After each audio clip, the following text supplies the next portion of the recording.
Hello. Hello, everyone.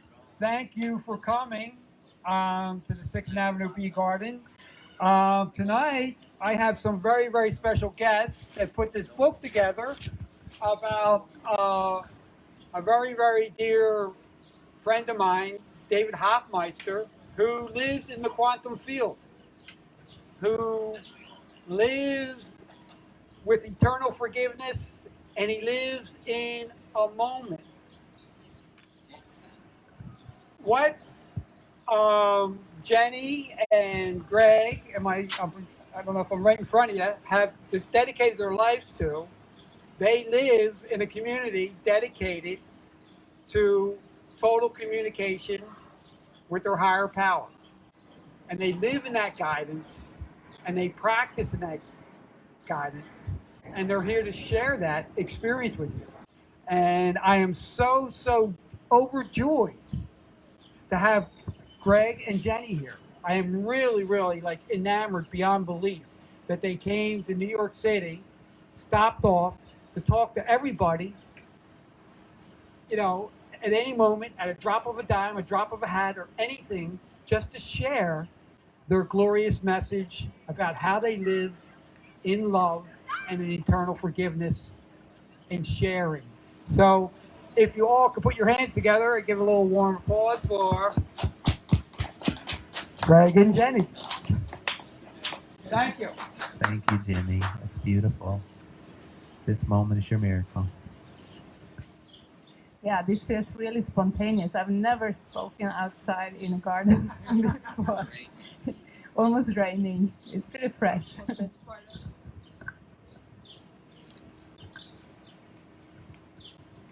Yeah, beautiful. It's my name is Greg, and like Jenny was sharing, we've been married for 4 years. Together, we've traveled throughout the world and had silent retreats in the Arctic Circle and things like that.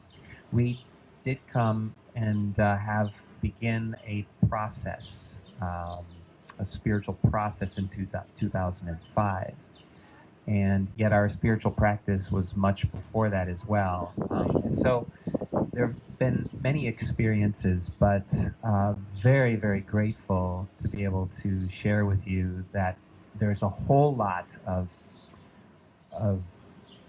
trust in what I'm experiencing or know now. And I moved into community after studying A Course in Miracles, like Jenny was sharing, from 2005 on. Moved into community in 2012, and that's where I met Jenny. And we live with a group who have just their full heart and intention to heal. And it's so powerful that we come together and come to trust and find out things about ourselves that we didn't know. We're facing fears that had all our life and then they drop away. It's like I couldn't even get married because it practically killed me in 2004. And when we were together, that kind of fear and that kind of concern and stuff like that just completely washed away. It's like a higher order of purpose in life, and that's what we're doing. We're just stepping up to a higher order purpose. Everyone is. It's light, and it's going to be healing, because that's just what is for me in my heart. So this book is a product of really the experiences of what it's like to live together in purpose. And with David Hofmeister, who has practiced and studied and walked A Course in Miracles, he had miracles, and they're conveyed, in the book. Essentially, it's experiences that go beyond our everyday normal life, the humdrum. It's a miraculous state is living in the present moment. And I can share a little bit about what that that is, because I was thinking about the most important thing. The most important thing on this journey for me, um, getting to the present moment, is how do I feel? It's an entry point. So, as Jenny was sharing a little bit before, she was saying that, we don't avoid things because I know that's why my first spiritual path was to do spirituality, but I avoided life. It was not the right direction, actually. And this practice and not avoiding life is really what we're after. So a lot of times we're faced with situations or people, personalities even, that we used to just avoid. I have new friends in community that I just would have never met anywhere else. And you might have experienced that for yourself too. The more you kind of evolve and you kind of stretch and you kind of do things that you're not fully weren't fully comfortable with before, and then you start doing these things and you find a little bit of spark, a little bit of life, and really we're undoing things that we might have been afraid of in the past. The worst fear in my life was to speak in front of people, actually. My great my great uncle was a priest. He was really sweet, actually, but he did do a little Catholic thing. Well, I'm not, maybe this was in his heart too, but he wanted me to follow in his footsteps. He was like, "Who's going to replace me?" He's like getting nervous about his the legacy. But I got terrified, not because of any religious necessary connotations, but because I had to speak in front of people. This is where I was, and I carried that all through high school, all through college, actually up until probably a few years, maybe even a few months ago. Well, I still get nervous. I still don't like talking in front of people, generally. But this is a beautiful atmosphere, though. I feel very, very, I feel very happy to be here amongst the trees and the birds just flying overhead, and brings us back to the present moment. So and letting up, how do we feel? Letting up emotions is a key. So that's been a big part of my practice, is to let emotions up, and that actually takes a vigilance to actually face and sit down and actually ask. It's literally, often it is, for me, it's a requirement to sit down and be quiet and ask myself, how do I feel? And it's because, if we're out there, just saying about this or complaining about the weather, this person, that person, it's like you can see how just that might be something you see in New York on the streets. I don't know. But if you have this sense of, that's what we call projection, of really, it's a projection of the way we feel in the moment.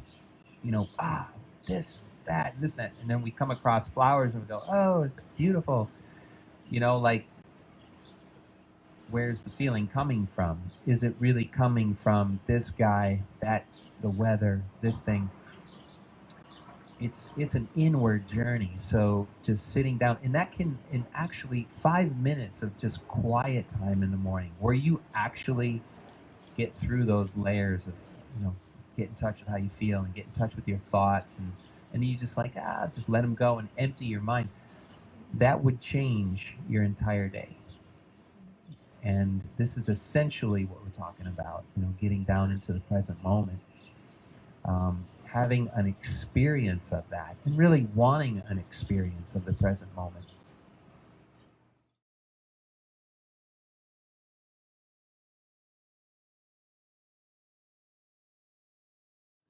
Yeah, touching upon, really challenging our own identity, who we are, and having a transformation of perception. That's really it. That's all of it. And undoing the person that we think we are. But to do that, we can also undo what we think other people are. And the first chapter actually has a little exercise, and it talks about judgment and opinions. But the first exercise there is to actually see what your opinions are. it's very connected to how do you feel. You know, always, it's always so important to remember that. But even just checking in all the time, our opinions. What do we think of this or that person? And that, questioning that and getting to how that feels and being willing to let that go is literally that emptying out of not only who we think someone else is, but we're also letting go of who we are, who we think we are. And this is the gateway to the present moment, because you're like, yeah, then you all of a sudden you're like, come alive, and you're like, you just connected with this person like in a whole new way. And that's the miracle. That's literally the miracle. And it's unbelievably simple. And this world will tell you all kinds of things about all kinds of things, including spirituality. But that pure moment of dropping an opinion, a judgment, and dropping how you feel, checking in, and then having that miracle it's unbelievably simple. Yeah, the definition of a miracle. If you're not into Course in Miracles, you have no idea probably what that means. We think of Jesus walking on water or healing the sick, but a real miracle happens when you shift your perception. And a miracle is a shift of perception from fear to love. Because if we don't have love, if we don't have true love, we have fear. And it is spread out on so many different emotions, perceptions, and it can be anger, doubt, sadness, hatred, or whatever. But that is coming from fear. So we do want to open up our mind the way Greg described. Like when we have a grievance, when we have an anger or irritation or even tiredness, we are not in the miracle. And it's not about trying to change it on the surface. It is about this deep inner willingness to shift. And like both of those guys just said, it actually is miraculous. It's not like you do it out of your own power, because that would be quite hard work and difficult to figure out how to do that. It's more like you are willing to shift, and then the shift finds you, and the Spirit finds you. So that's the way we could describe this. If you have read the Bible, Jesus said, the kingdom of heaven is at hand. How close is your hand? It's really, really close. And he also said, kingdom of heaven is within you. It's within you. I was like, okay, I have to go within. So I meditated. I started meditating. But when I met David Hoffman, he said, no, you don't have to do it that way. And I was like, oh, really? I don't have to do it that way. What way can I do it? And he said, through forgiving your everyday relationships, perceptions, through allowing yourself to work with it and give yourself permission to not play in the game, so to speak, to not act as a person that has to live up to other people's expectations all the time. It has to be nice girl, and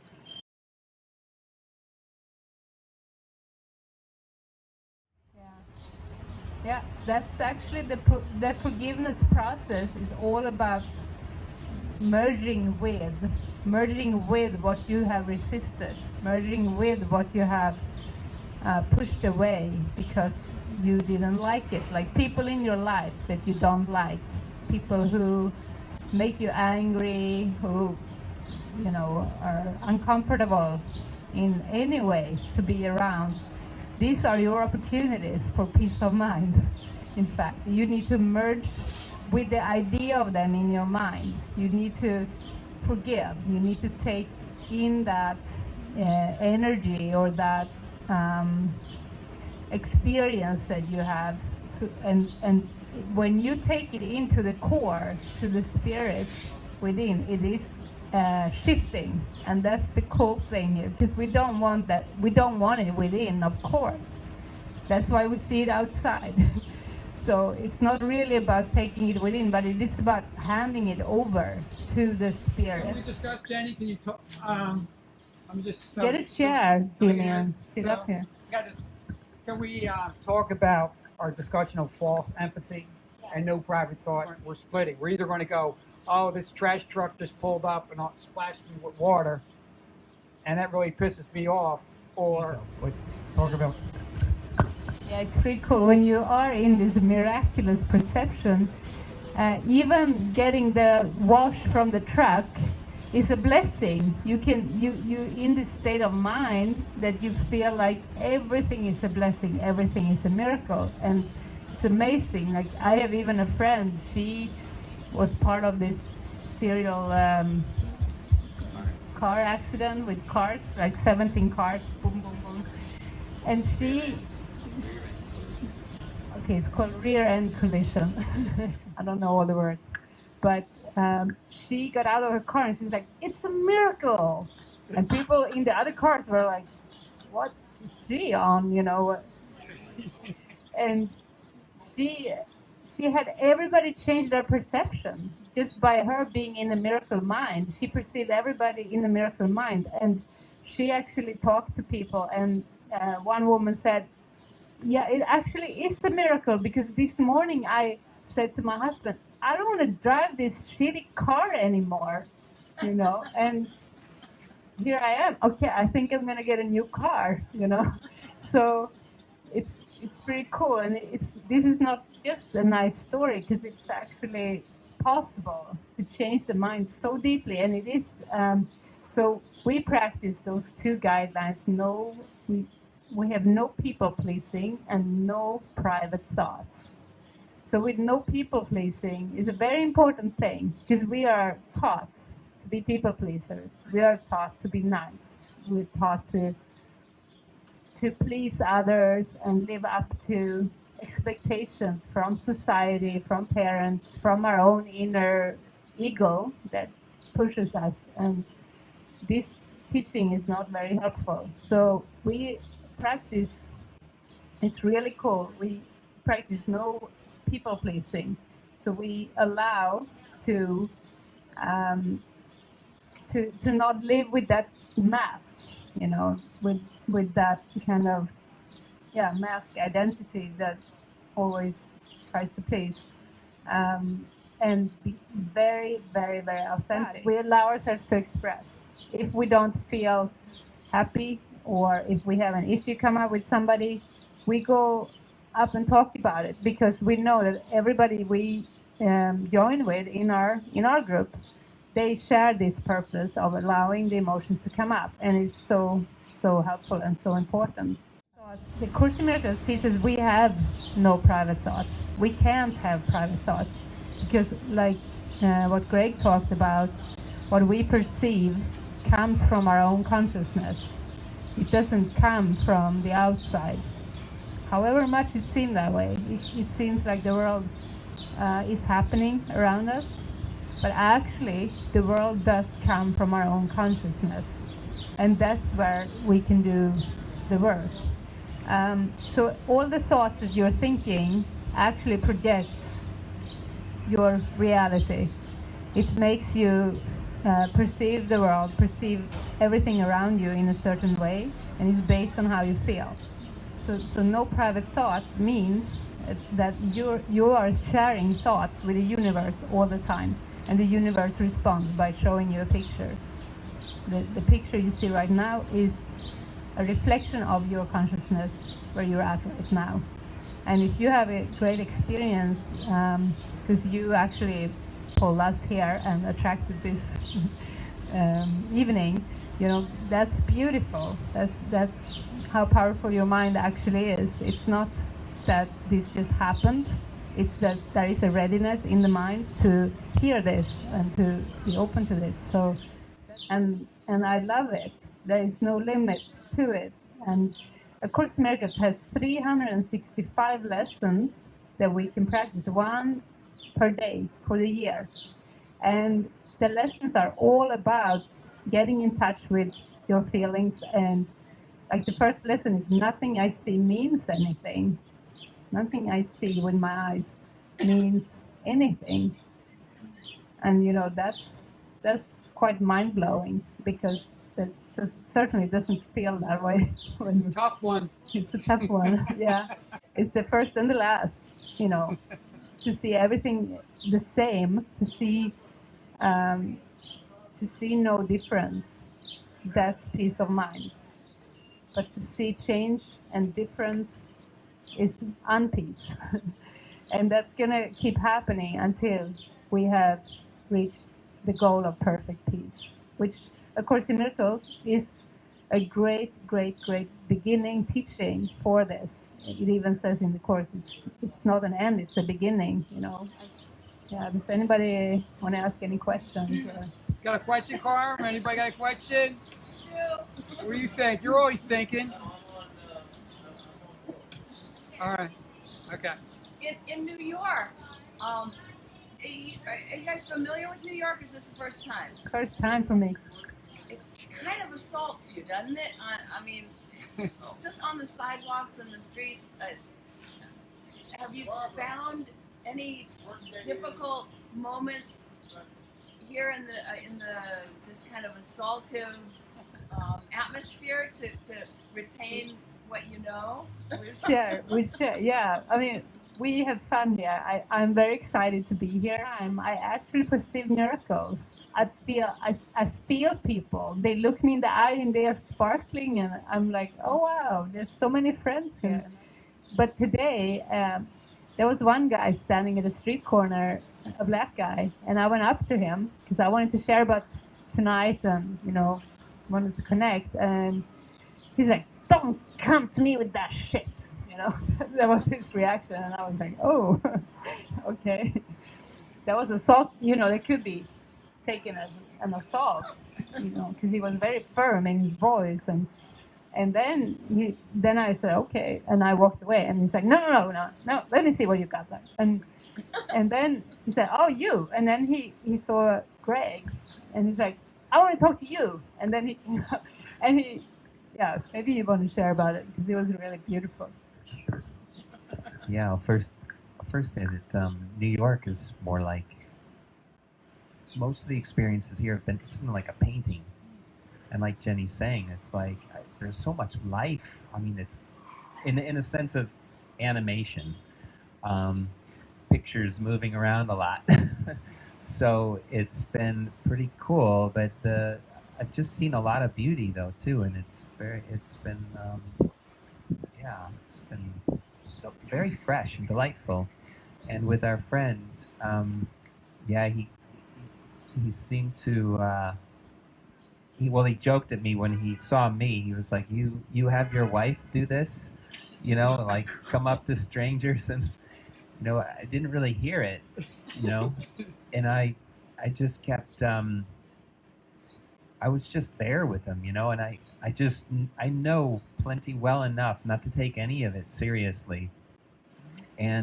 But it is sort of like a moving picture, and it can be very playful. So I actually immediately recognized him. It was no accident that we met, because a lot of times when I meet someone, there's something that goes beyond any sense of a stranger or different, like, oh yeah, what's your differences, what's my differences, and get into something like that, or some subtle or not so subtle fear about people. But it was like I knew him, and I could see, and I also didn't take him as if like he was serious. Like he started telling me about the history of the presidents on the dollar bill, on the bills, and the 5 and the 10, and so as we got talking, and we just kind of interjected a few little things here and there about metaphysics or spirituality, and You said history is terrible. Don't repeat he talked about history, and he said he was making it, something really real and something very valuable and something terrible, and and I just said, hey, you talked about metaphysics. You were just sharing with me about metaphysics and how much you love metaphysics. And I was okay. Let's go to the metaphysics of this history. What is the metaphysics of history? What is history? And he's telling me his story, and I said, no, go deeper. And he'd tell me, history, yes, blah, blah, blah. And I said, no, you have to go much deeper. You want me to tell you what history is? And I said, this is what A Course in Miracles says, what history is. He says that we are making the same mistake in the present moment. Mistake. And really, that's perception. And if we don't come to this point of, I've given this perception the meaning, I've been upset with it. It hasn't been upset with me, and nothing I see means anything. There's no way history could exist if nothing I see means anything. And that's the ego wants to put meaning on everything. That's how it would create arguments. That's how it would create conflict. That's how it wants to be right. This is the ego. The ego's talking and way back in our minds. And it's trying to convince you that there's a problem in the present moment. And as soon as you say there is a problem in the present moment, that's why we have politics. That's why we have history. That's why we have wars. Why would you want to create another war after you already had a war? It's like, how could you even do that? And that's the war in our mind. It's a reflection of the conflict in our mind. And it's a very, very deep path and experience. That's why the present moment, no one wants to stand still. And even if you do stand still, your mind is going a million miles an hour. That's all part of the war and the conflict. So it's not a small little journey. It's the spiritual path. It's we're all on a spiritual journey. Some are fighting it tooth and nail and want to be invested in, just buying stuff or living for stuff, or just being in conflict with stuff. Whatever it is, it's just all the same conflict that's back in our mind. It's a belief in something means something, and that we really have a value in that. And if we hold on to that value, it's like that. You just look at any court, lawyer thingy battle going on. It's like, wow, there's some investment in something being of value, and that's gonna just not bring peace. Beautiful. Yeah, peace of mind. There's a saying. It's no small gift. It's actually it's everything we want. There's actually nothing more valuable at all in the universe. So I heard that Jimmy may be giving away some books later if you can stay warm enough long enough. And yeah, we're also going to be talking Friday evening indoors. You got to come, at Barb. The CRS. Yeah, you're coming. Yes, you are, because I put you on the... There might be some gifts then, too. Yeah. The question was that there's an inner well of happiness that's infinite. And yeah, your question was, how do you access that inner well of happiness? How? Yes, yeah, absolutely, forgiveness. Yeah.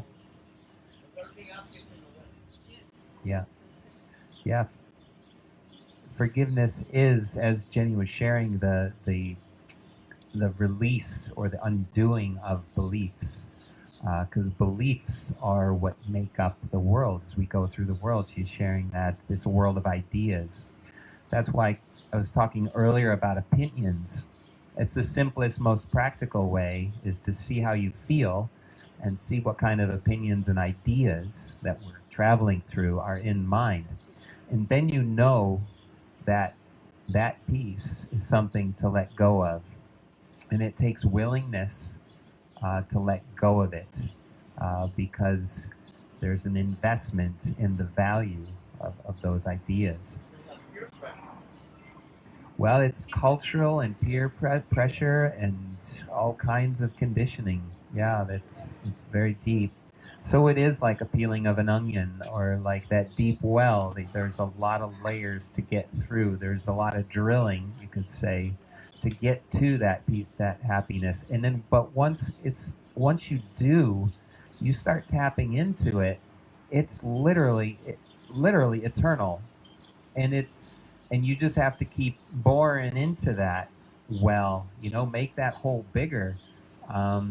Because essentially the ego is the cover over that, and we've been talking about dancing around that ego idea of who we think other people are and who we think we are, and all those judgments of that, and that's the forgiveness, is a release of the judgment.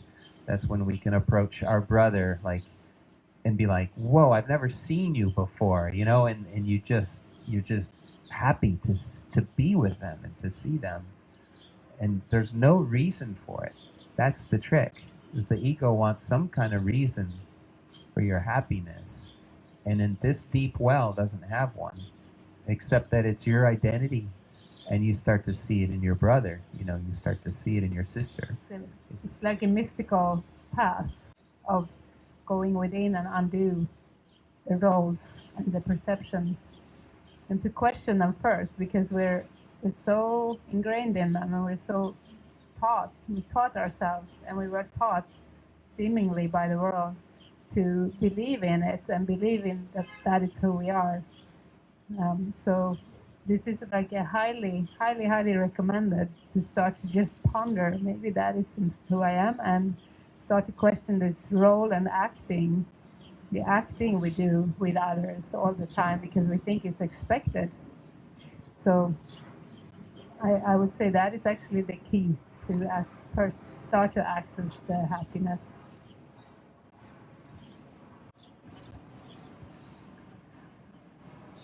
I wanted to share too that playing roles is it needs to be undone. And just to give you an example, one thing that we can all look at is the things that we're doing in our life. There's probably something we can let go of that will make us more peaceful. And it's different for everyone, but I can share with you my spiritual path led me to, interestingly enough, I let all of it go. Because the ego was going on this spiritual journey, and it was in there enough in each part that I had to let it all go. And there's usually some version of that for everyone, where it's like, you let the old go and you bring in the new. That's been my whole life. Let the old go, bring in the new, and ultimately it's perception. But because the roles are so deep, because we're conditioned to be in fear and run, and do things based on fear of consequences, go to work every day. Why? Because I'll get fired, I won't have any money. But if it's fear driven so much, then that's not going to be a peaceful solution. You got to come through it in a different angle, from a different way. So there was a question as well. I have a thank you. It's been big for me. It's been, but it may sound really small, and it really is.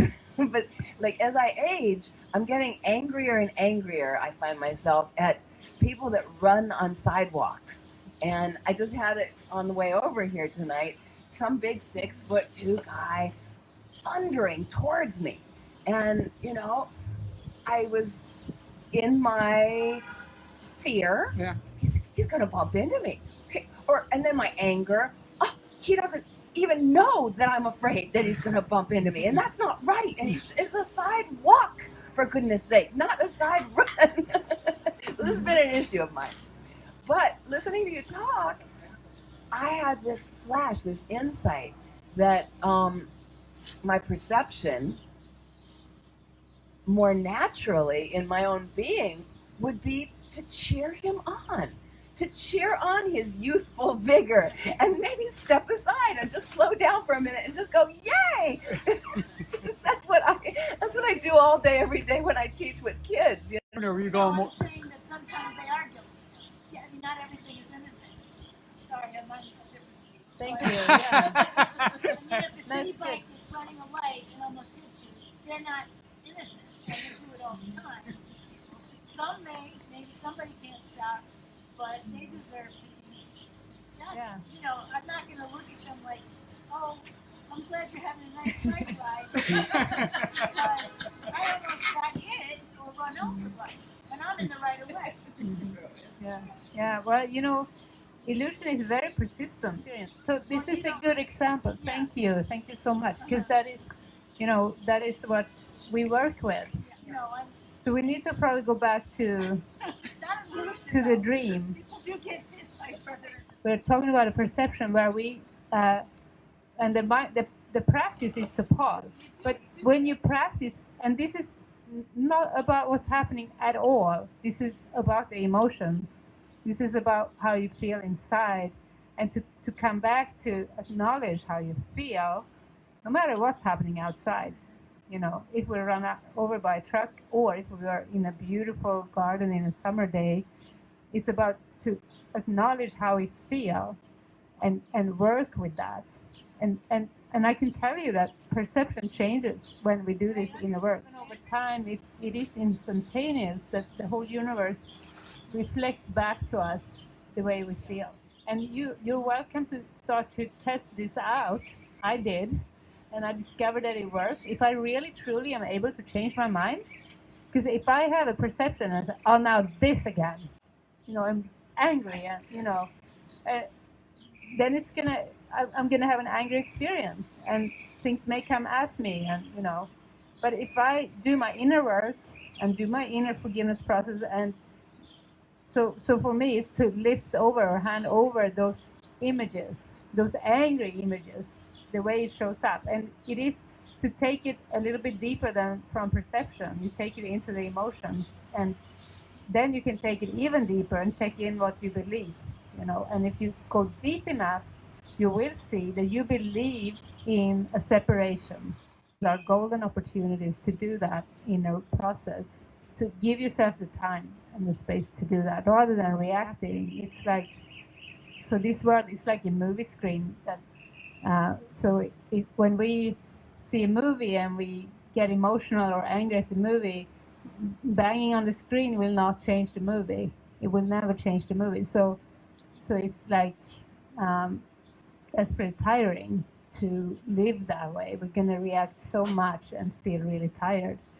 But when we take it a step further in to change our mind about this separation idea, that's really cool. That's how we start to change things, because problems are really not on the surface. They're really not what they seem to be. They really seem to be the way they show up for us, but it's not actually true. There is just one problem, and that is the separation.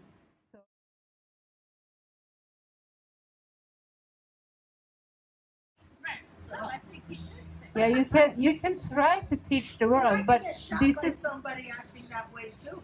right. Well, I think they should hear it. I mean, because maybe they don't know what. Well, not from an angry place. You can't Right. change the world. Try and make it So a teaching moment. We so just this have is to say it loud enough for the bikers because they're going so fast. so one profound line of A Course in Miracles is, try not to change the world. Try rather to change your mind about the world. And when you really do them, you will see changes. That's all I'm saying. And Easy question. Oh, we have a question. Yeah, that'd be great. Yeah, come on up. Can you do it on the mic? Come on up. I'm on the mic. Yeah, great.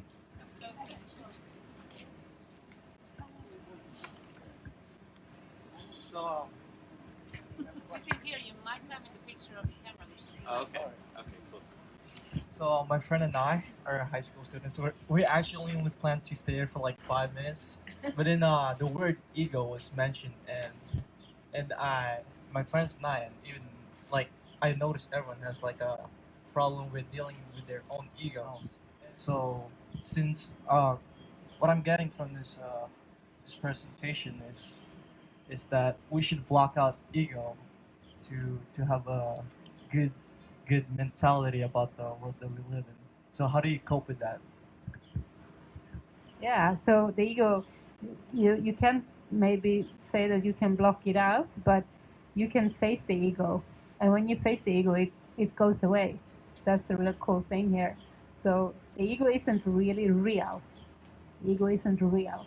So the whole teaching is that the world is actually an illusion coming from consciousness, come from our beliefs. And when we face our beliefs and let them go, we let go of the world or parts of the world as we perceive it. So it's a bit like the Matrix movie. I don't know if you've seen it, but it actually has some truth to it. You gotta see it. Yeah. So the ego disappears when we forgive, when we let go of it. So the metaphysics is that there is a truth, which is total peace, total equality, equanimity, love, light. There's no night, no day, no difference, no buses, no people. It's all the same. It's all just light. And so in that experience, which is your true self and your true state of mind, that crept a tiny mad idea that didn't seem so fun. And this idea made the whole world up.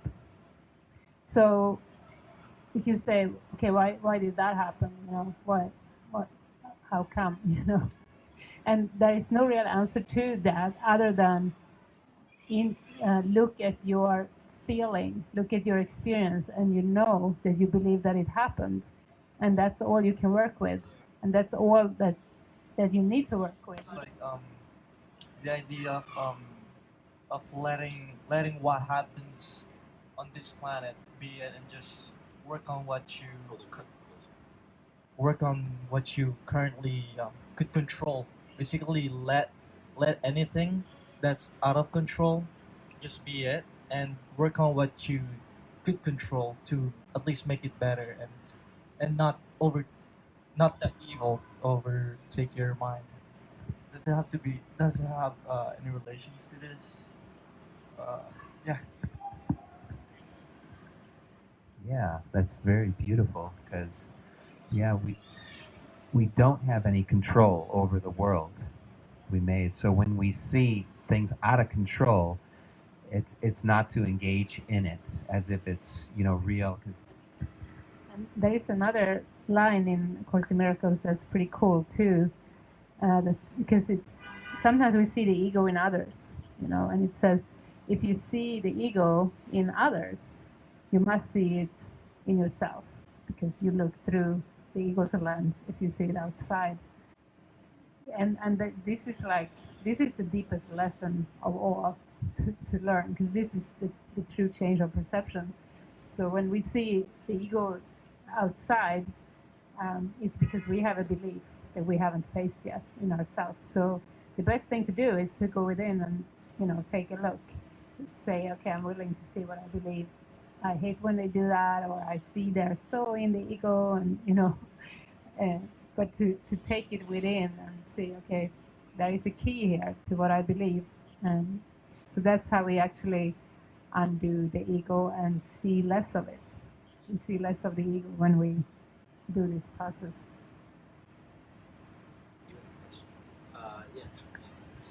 Yeah.